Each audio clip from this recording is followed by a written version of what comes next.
दूर एक राज्य में राजकुमार आदित्य ने बचपन से परी की कहानियां सुनी थीं। एक रात उसने सपना देखा। उसमें एक सुनहरी रोशनी में लिपटी परी उससे कह रही थी, राजकुमार आदित्य, मुझे तुम्हारी मदद की सख्त जरूरत है। मैं नूरलोक की रक्षक हूँ, लेकिन एक चुड़ैल ने मुझे जादुई पहाड़ों के पीछे एक पिंजरे में कैद कर दिया है। अगर मैं वहां से बाहर नहीं आई तो मेरा राज्य नष्ट हो जाएगा। आदित्य अचानक अपनी नींद से जाग उठा। वह पसीने से तरबतर था और उसका दिल तेजी से धड़क रहा था। बिना देर किए वह सीधे अपने पिता के पास गया। पिताजी, मुझे एक बहुत अजीब सपना आया है। क्या हुआ बेटे? इतनी रात गए, तुम क्यों परेशान हो? मैंने एक सुनहरी परी को देखा। उसने कहा कि वह नूरलोक की रक्षक है, लेकिन एक चुड़ैल ने उसे पहाड़ों के पीछे कैद कर दिया है। अगर मैंने उसकी मदद नहीं की तो उसका पूरा राज्य नष्ट हो जाएगा। बेटा, यह सिर्फ सपना हो सकता है। जादुई पहाड़ बहुत खतरनाक हैं। वहां किसी ने कदम रखने की हिम्मत नहीं की। नहीं पिताजी, यह सिर्फ सपना नहीं है। मेरा दिल कहता है कि वह परी सचमुच मुसीबत में है। मैं उसे बचाने के लिए जाऊंगा, चाहे मेरी जान ही क्यों ना चली जाए। आदित्य, तुम बहुत बहादुर हो, लेकिन यह रास्ता आसान नहीं है। क्या तुम सच में तैयार हो? अगर किसी की जिंदगी मुझ पर निर्भर करती है तो मैं डर कर पीछे नहीं हट सकता। मुझे आपकी आशीर्वाद चाहिए। बेटा, मैं तुम्हारी बहादुरी पर गर्व करता हूं, लेकिन याद रखना, केवल ताकत ही नहीं, तुम्हारी बुद्धिमानी भी तुम्हें इस मिशन में सफल बनाएगी। अगले दिन सुबह आदित्य अपने घोड़े पर सवार होकर जादुई पहाड़ों की ओर निकल पड़ा। आदित्य को समझ नहीं आ रहा था कि वह कहां जा रहा है। अचानक उसे पेड़ों के ऊपर हलचल महसूस हुई। उसने ऊपर देखा तो उसका खून ठंडा हो गया।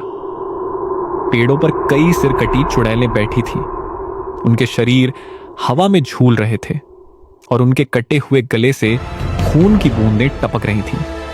उनकी हड्डियां चटकने की आवाज जंगल में गूंज रही थी। एक चुड़ैल की खौफनाक आवाज आदित्य के कानों में गूंजी। कौन है जो हमारे जंगल में घुसने की हिम्मत कर रहा है? तुम जानते हो, जो भी यहाँ आता है वह कभी वापस नहीं जाता।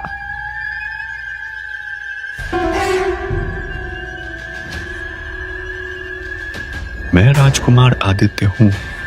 मैं परी आयरीन को बचाने आया हूँ। सिरकटी चुड़ैलें पेड़ों से उतरकर उसके चारों ओर मंडराने लगीं। अगर तुम्हें यहाँ से जिंदा निकलना है तो हमारी 3 पहेलियों का सही जवाब दो। हमारा सिर भी काट कर हम पेड़ पर टांग देंगे। पूछो अपनी पहेलियां। मैं हर चुनौती के लिए तैयार हूँ। एक ऐसी चीज बताओ जो जितना तुम इसे लेते हो उतनी ही बड़ी होती जाती है। भूख।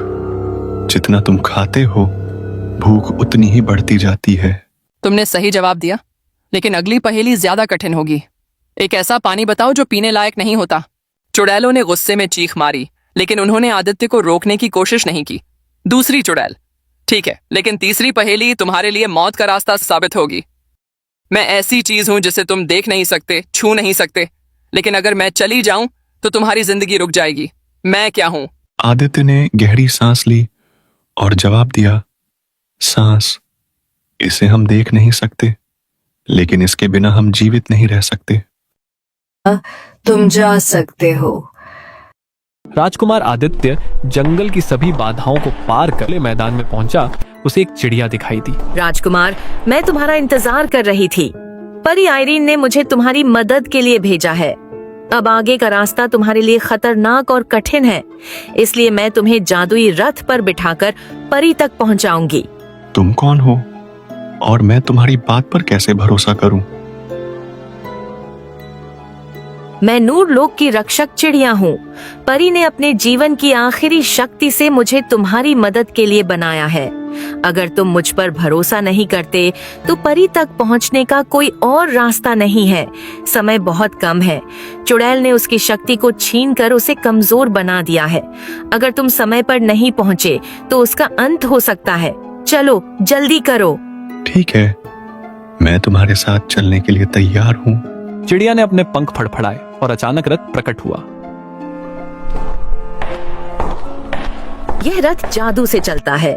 जैसे ही तुम इसमें बैठोगे, यह तुम्हें चुड़ैल की गुफा तक ले जाएगा। आदित्य रथ में बैठ गया। रथ ने हवा में उड़ान भरी और तेज गति से चुड़ैल की गुफा के पास उतरा। चिड़िया ने आदित्य को सावधान किया। चुड़ैल ने गुफा के चारों ओर शक्तिशाली जादू बिछा रखा है, लेकिन याद रखना, तुम्हारी हिम्मत ही तुम्हारा सबसे बड़ा हथियार है। चिड़िया ने अपना पंख झुकाकर उसे शुभकामनाएं दी और अदृश्य हो गई।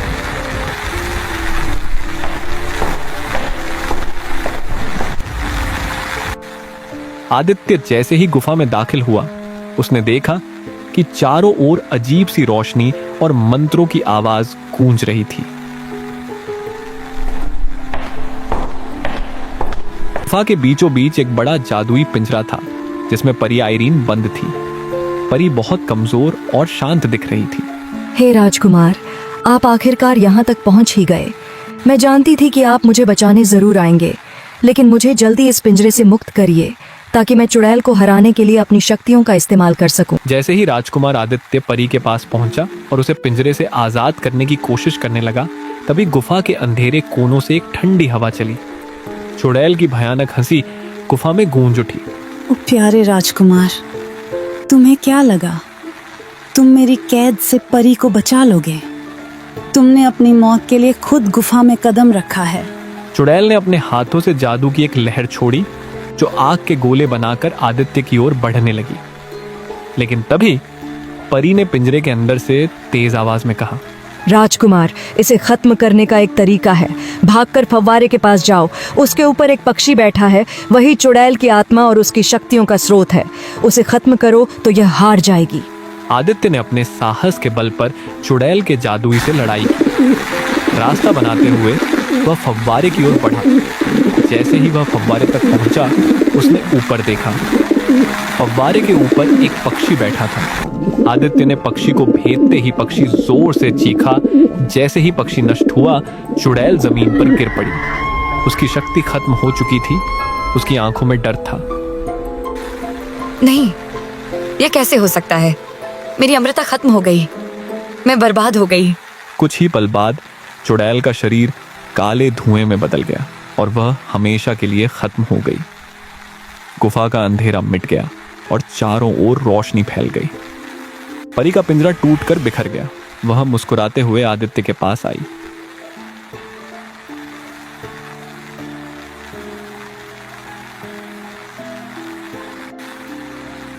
राजकुमार, आपने न केवल मेरी जान बचाई, बल्कि बुराई का भी अंत किया। मैं आपकी वीरता के लिए हमेशा आभारी रहूंगी। यह मेरा कर्तव्य था। परी, अब आपका राज्य और यह दुनिया दोनों सुरक्षित हैं। परी ने अपनी जादुई शक्तियों से गुफा को एक खूबसूरत झील में बदल दिया, जहां अब शांति और सौंदर्य था। आदित्य और परी ने मिलकर बुराई को हराया और यह कहानी हमेशा के लिए वीरता और अच्छाई की मिसाल बन गई।